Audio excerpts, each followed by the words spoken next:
Hey guys, this is the Bostonian Critic. I am here for the Disney Year Part 2 review of Thor the Dark World. And on Idol, well, I'm just gonna say this right now. I know a lot of people really enjoy this film, but honestly, much like the Aristocats, I actually don't like this one. But I'd rather just say it's aggressively mediocre. Or like, man, this movie's not that great.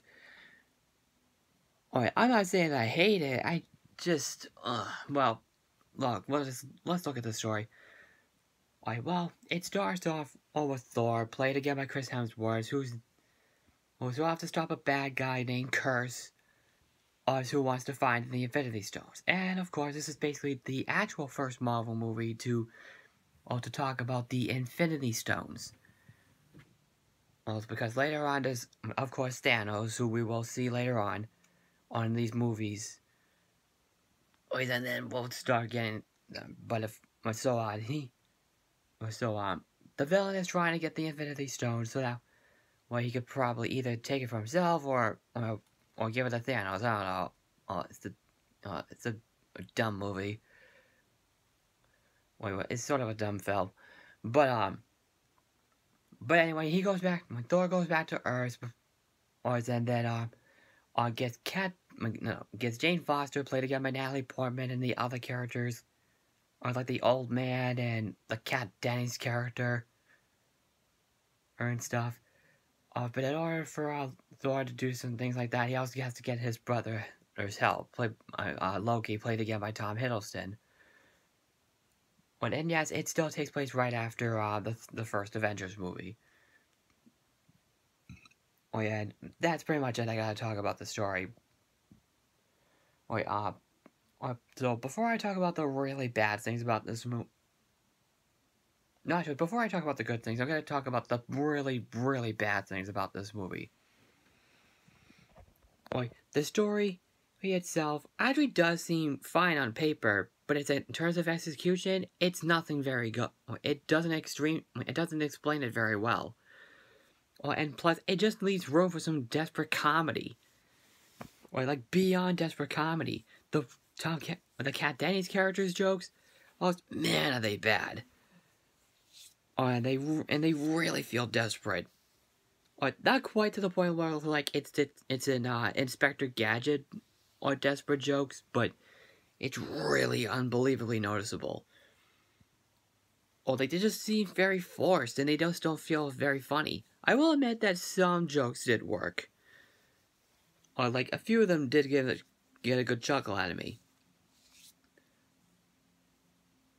And plus, the Dark World itself, really dull. The villain itself, incredibly dull. This definitely seems like a very flawed film, and it kind of is. And plus, it doesn't seem as fun as I thought it would be, with the first film. The first one was at least a bit of fun. It did seem, it was a fun film. This one just has a couple of fun scenes, and that's it. It just has a bit of a pointless expedition. And even the character relationships aren't very good either.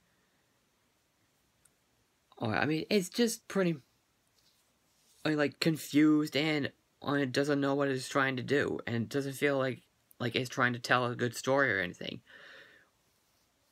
But there are some good things about the film. The effects are still great. The World of Asgard is great. I love Tom Hiddleston as Loki. Chris Hemsworth is still perfect as Thor. Or Anthony Hopkins still great as Odin. But all the other characters are a major bore. So, yeah. Again, overall, I don't think this is a terrible movie. It's just aggressively mediocre. That's pretty much I really have to say right now. It's aggressively mediocre-ish bad. But thank freaking God that the third film is so much better and is probably the best of the Thor movies. Because I saw this movie the other day on Redbox. So, if you like this film, more power to you. I understand. I could kind of see why people would actually like it, but in terms of execution, it's a bore. So, yeah, if you have seen the film, what did you think about it? Just comment below, follow me on Twitter and Facebook, subscribe. I use my YouTube page, follow me on Stardust as well. And I am the Bostonian Critic, and I will see you tomorrow night. And then, take care.